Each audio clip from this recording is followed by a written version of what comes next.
Uh,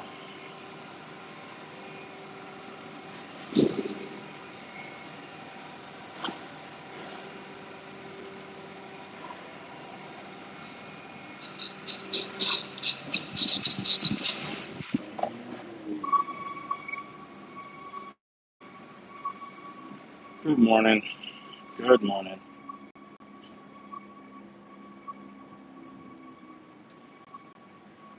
Oh, what a day. It's a weird day. I mean, I couldn't even really think of a title for today's stream, so I didn't force it. It's a Tuesday. You guys know what I'm supposed to do on Tuesday. And what I'm supposed to do on Tuesday is show up,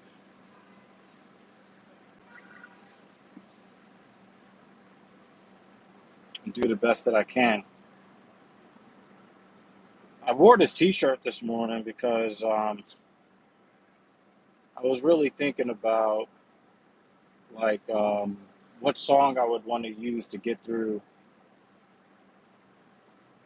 today's program.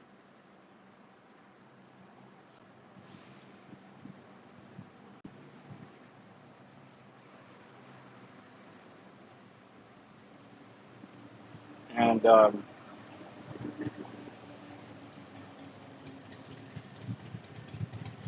think I just thought of a title for the stream. Yeah, I got a title for the stream. I'll rename the stream when I end the stream. So I was thinking when I went for that 495 on the leg press a couple of weeks ago, I used Coheed and Cambria's In Keeping Secrets of Silent Earth. I used that song as really like the soundtrack to really push through. And I was looking for Mrs. Evil is here. Welcome. And I was looking for um, a song that I could use to really help me push the pace and either ignore or embrace the pressure pain in my quads on the heavy leg press. And so I decided to use the crowing. I decided to use the crowing today as um,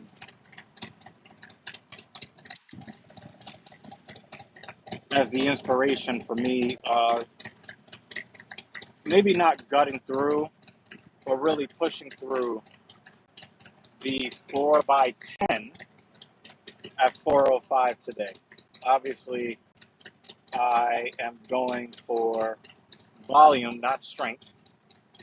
So I have pulled the weight down and I'm creeping the volume up to build size in my quads. So the last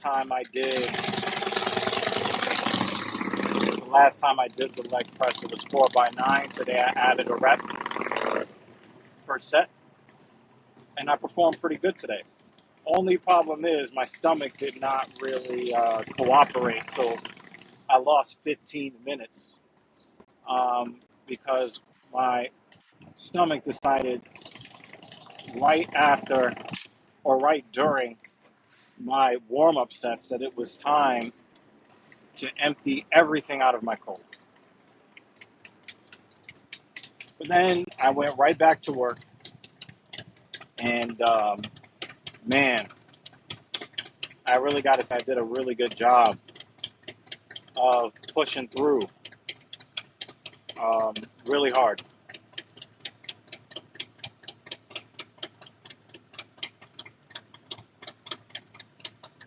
But that 15 minutes did cost me, so I did do a decent job at 4 by 11 um, on the leg curl at 110. I did 4 by 8 again on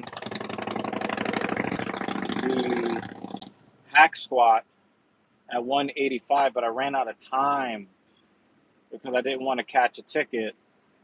So I'm actually kind of going home so I can go to my home gym and see if I can get a decent experience on the leg extension machine that we have in our gym, and then hopefully complete the 4 sets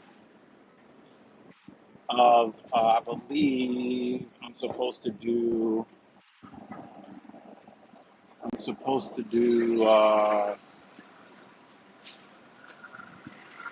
4 sets of 8 or 9. I'll probably try to do 9 at 150 on the leg extension. But yeah, guys, I can really tell you that music can really, really help when you're struggling with your when you're struggling trying to, hit, maybe hit a PR, or hit, maybe you're having a low energy day and you just want to hit your assignment. Um, Sometimes it's really helpful to have that music there, especially music that you're super, super familiar with, like you really know, you know, uh, you know how the drums are laid, you know how the riffs are, you know where the bridges are in the song, just how the chorus hits. If you're looking, to kind of catch a sound wave like a surfer. And I found that when I use In Keeping Secrets, especially certain parts of the chorus, those who know that song know, like if you uh, are a strength athlete, or you're engaged in bodybuilding, and you know those really hard sets, right? Um, you know those really hard sets that you got to get through. When you know certain songs, it can be really, really helpful. Um, there was a rough day that I had, um, maybe a week and a half ago, 2 weeks ago maybe, and Philadelphia Freeways song "What We Do." That was a song that I used to kind of get me in a groove. Now there are some Coheed and Cambria songs that I can definitely use to get me in, like, one of those understated, kind of flying under the radar but kicking ass type of grooves. But Freeway song, featuring Beanie Siegel and Jay-Z, that's the song that, like, kind of hit me for that purpose that one day, and it just kind of got me on my thug shit, and I just thugged my way through that workout. But then, like, you know, there's uh, there's certain songs that make you feel a different way that help you push through. Like, there's a song called "Cuts Marked in the March of Men." Like, if I just kind of feeling heroic on that day, I'll run that song. Music is powerful if you know how to channel it right. I'll tell you that. And on all 4 sets of the leg press, and they felt heavy because I cut down my rest period. So, I've already proved that I can do sets of 6, 7, maybe even 8 at 495. So you would think 405 wouldn't really be much of of an issue. But when you are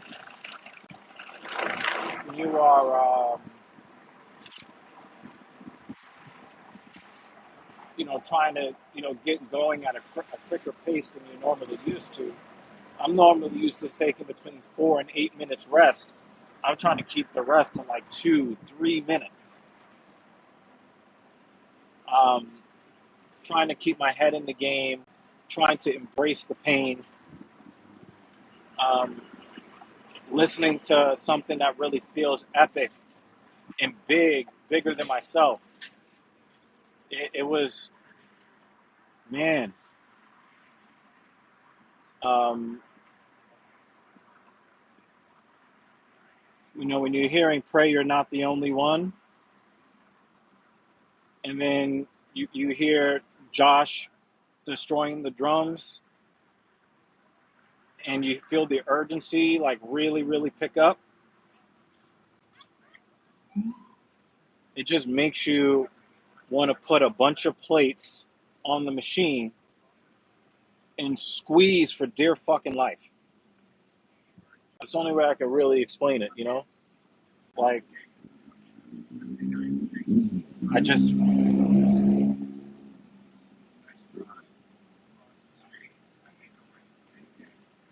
you're not thinking about quitting. You're not thinking about all the other things that you could be doing with your time. You're not thinking about the fact that you could have stayed asleep.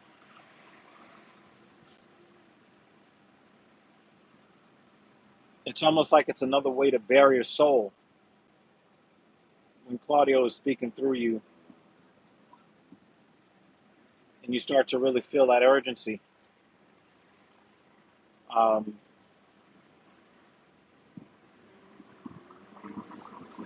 and I could tell you that,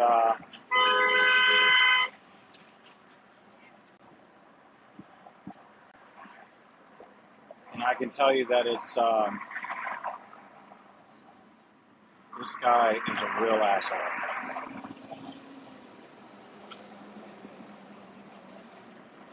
Oh my god.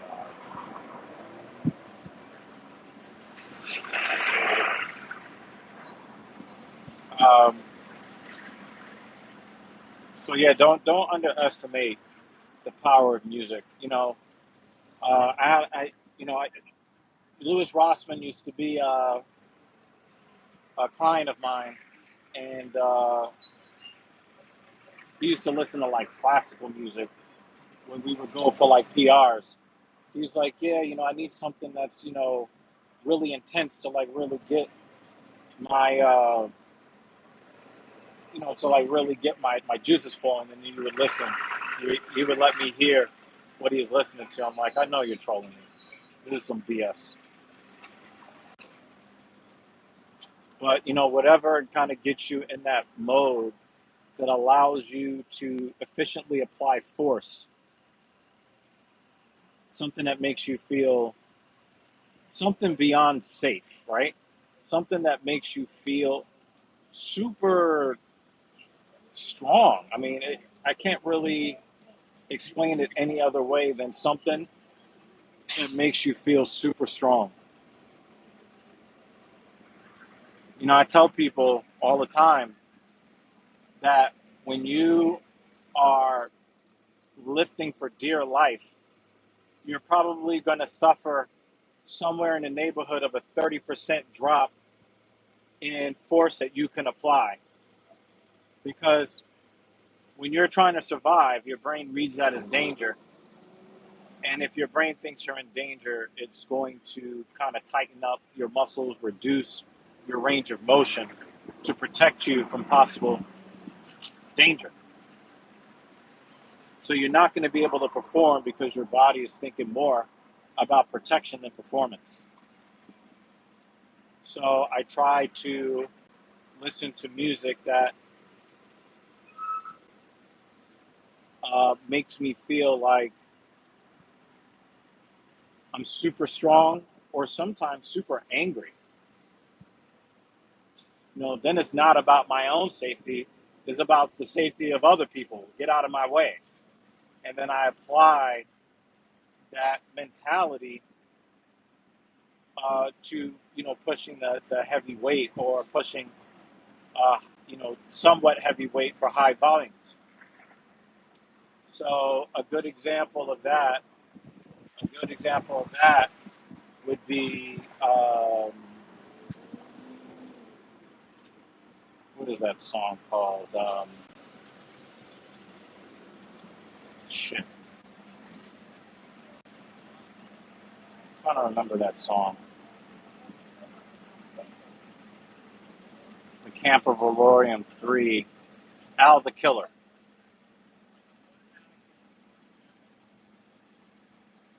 Now, you listen to Al the Killer, and you go and you get into that squat rack, and there are a bunch of plates on the bar. You get into that leg press machine, and there's a bunch of plates on the machine.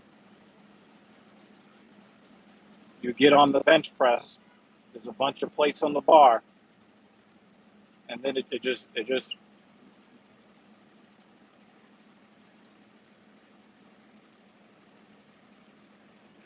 makes you want to kill shit. So, I guess that's just kind of like what I was thinking this morning. And I didn't really have anything like real crazy to like talk about today. I'm just sitting here in this heavy traffic, and really proud to rep the music and the musicians that helped me and have helped me get through some rough times. Like I started talk. Like I met with some woman on OK Cupid. I think like Sunday or something like that. Nice lady,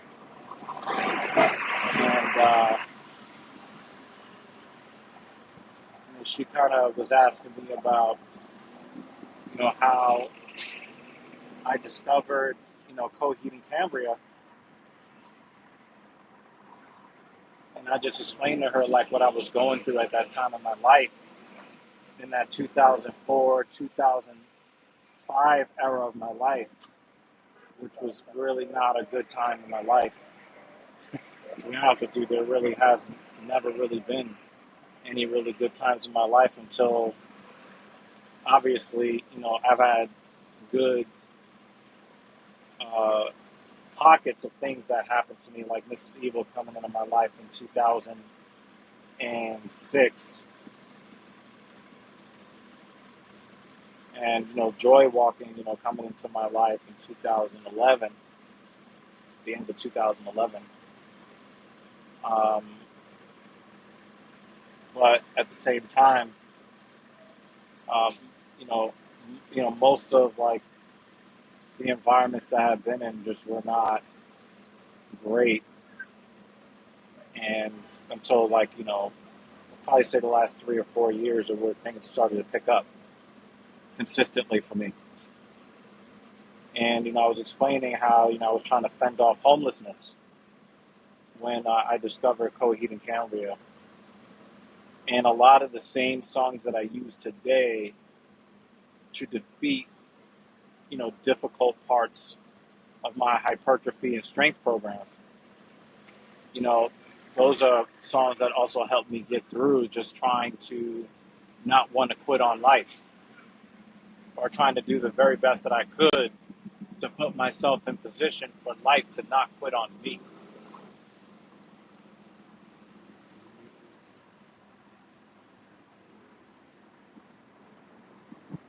And that's been very important for me. And so, like, I've always been like one of those really big, rabid Coheed fans slash apologists. Like, some of the fan base would, think that I just support anything they put out, regardless of what the perceived quality or trueness to the fabric of the band's music is. And I guess in some ways, hey, what's up, Oscar?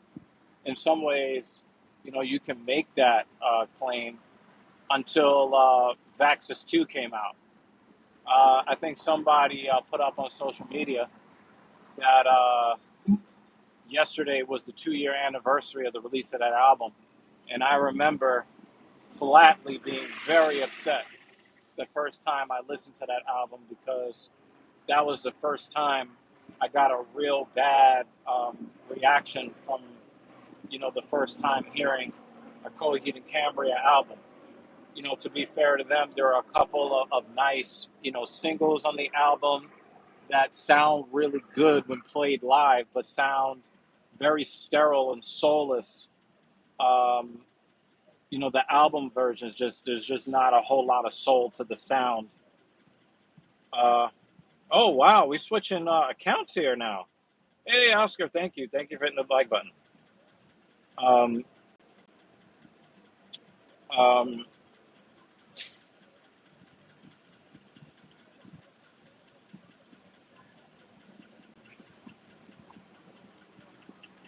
uh, I had to bless you with mod privileges on your other account, Mrs. Evil. I don't know why you're using the other name, but okay.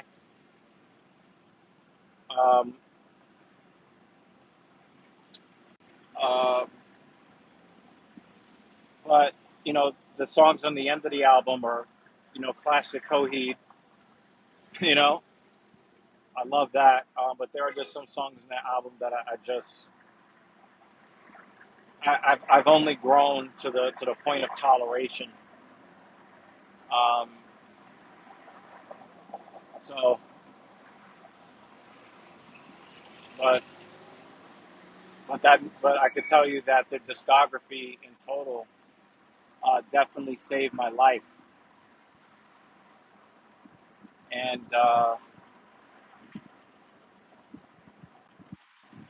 yeah, I definitely have to be very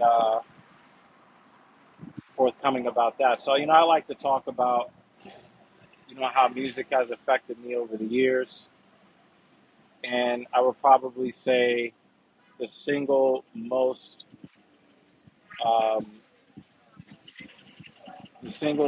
influential musical act that I have ever come across would be Coheed and Cambria, especially thinking about what I had to do to survive some really dark times. And now that I'm in a different place in my life,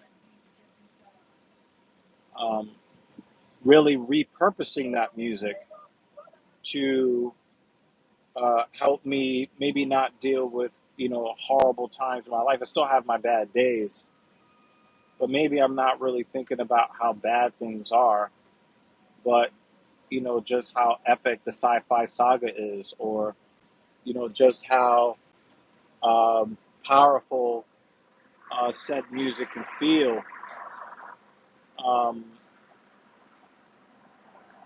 when used to help me, uh, I don't know, do other things other than just kind of help soothe some sort of emotional pain that I encountered in my past that was difficult to get past.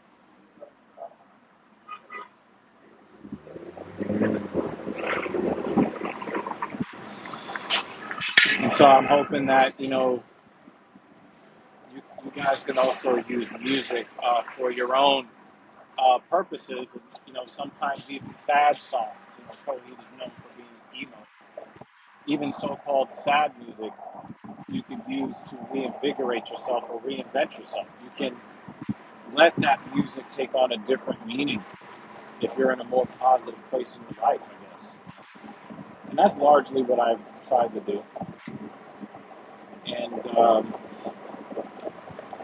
don't know, just some musings today. Just some musings today. And I want to let you guys know that I appreciate you. So I'm going to rename this dream Dear Ambellina. That's what I'm going to title it today. My dear viewers, I do appreciate you. Thank you for hitting the like button. Thank you for sampling my little corner of the world, my little flow of consciousness. I do appreciate you. And you guys who have been here know how I like to end every stream. If you believe yourself to be a strong person, you are absolutely correct. Thank you so much. Talk to you later.